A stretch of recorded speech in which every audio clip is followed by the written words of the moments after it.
Hello, everyone, and welcome to today's Explainer.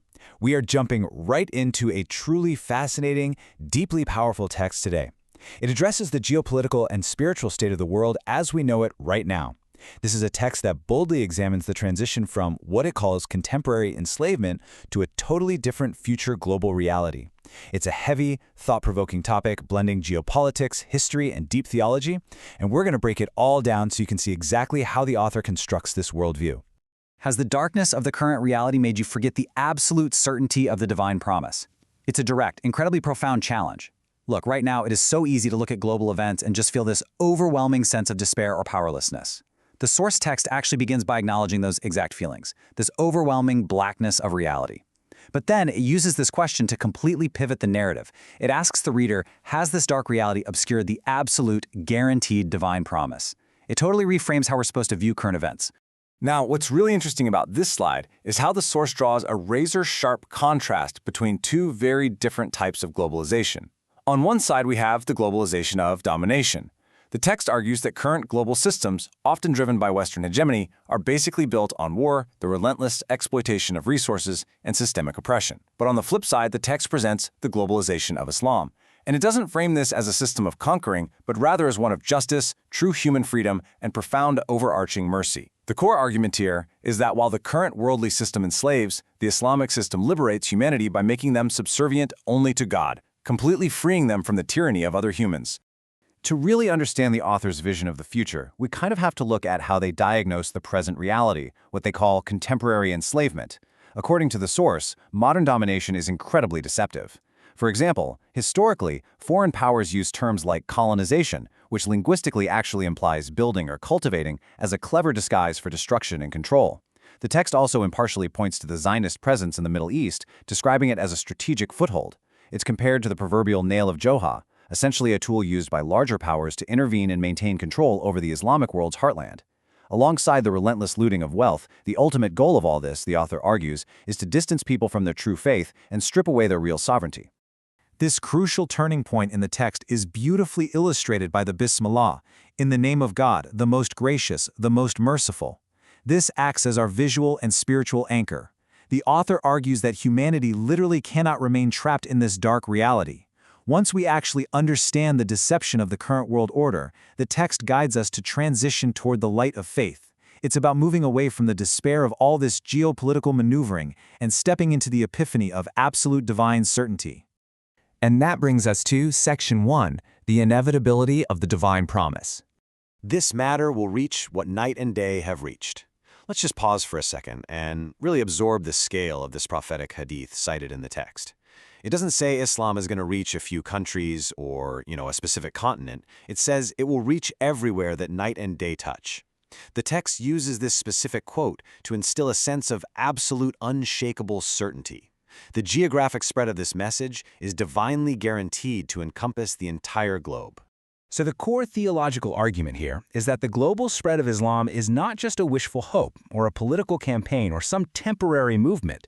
It is guaranteed. While the current reality on the ground might seem overwhelmingly dark to the author, the historical, logical, and scriptural evidence all firmly point to this inevitable expansion.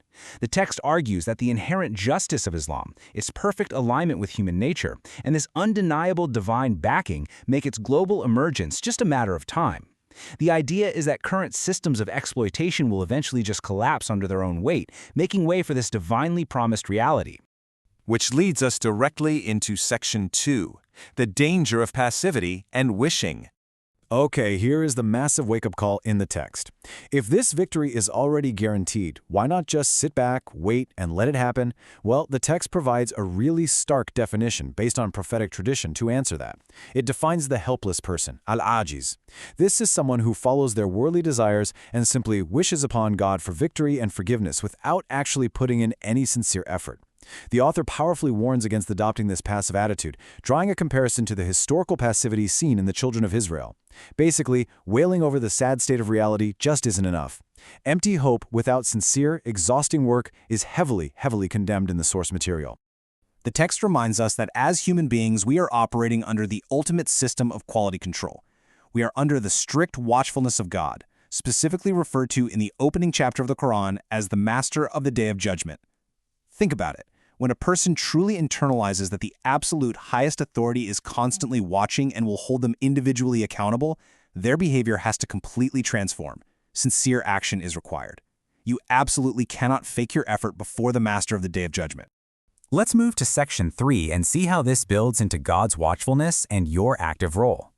The text absolutely doesn't just leave you with a warning, it demands a proactive response. If God is watching and the victory is guaranteed, what exactly is your active role right now? The source lays out some very specific steps that individuals must take to replace that feeling of helplessness with real sincere work.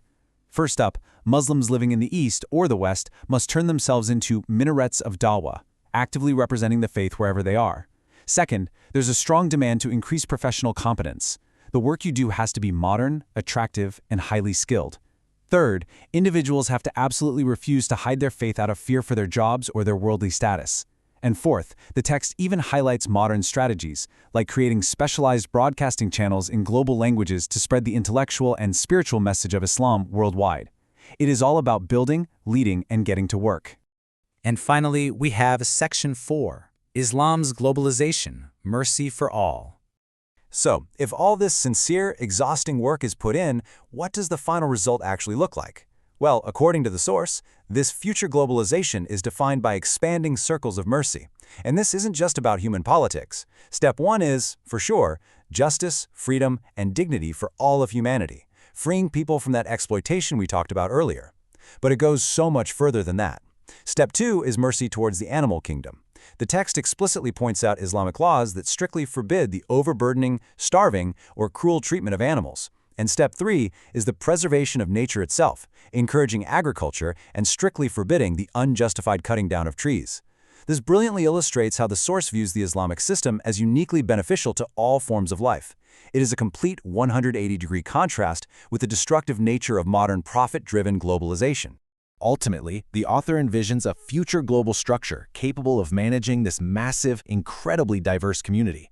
The text imagines a unified global presence, maybe a massive administrative body, that brings disparate nations together, not through oppression or extracting their wealth, but through the implementation of divine justice. It's this incredible vision where the sheer scale of this global community is held together by the overarching mercy and the ethical framework we just explored. But all of this brings us right back to you, the individual. The text completely breaks through the theory here and directly confronts the reader with a terrifying, yet somehow deeply empowering question. Will you be part of the generation that actively carries this banner? Or, as the text warns, if you choose passivity and laziness, will God simply replace you with a completely different group of people who are actually willing to do the work? The cause is going to succeed regardless, but your individual share in that honor, that is entirely up to you.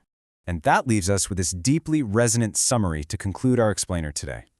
According to the profound arguments laid out in this source material, the globalization and victory of Islam is simply a matter of time. It's a divine guarantee. But your participation in that monumental shift, whether you choose to be helpless and just wish for it, or become a proactive builder of mercy, is entirely a matter of choice. It is a powerful, uncompromising call to personal accountability that demands we look at our daily actions in the light of absolute divine certainty. Thank you so much for joining me on this explainer today. I'm going to leave you to reflect on what your choice will be.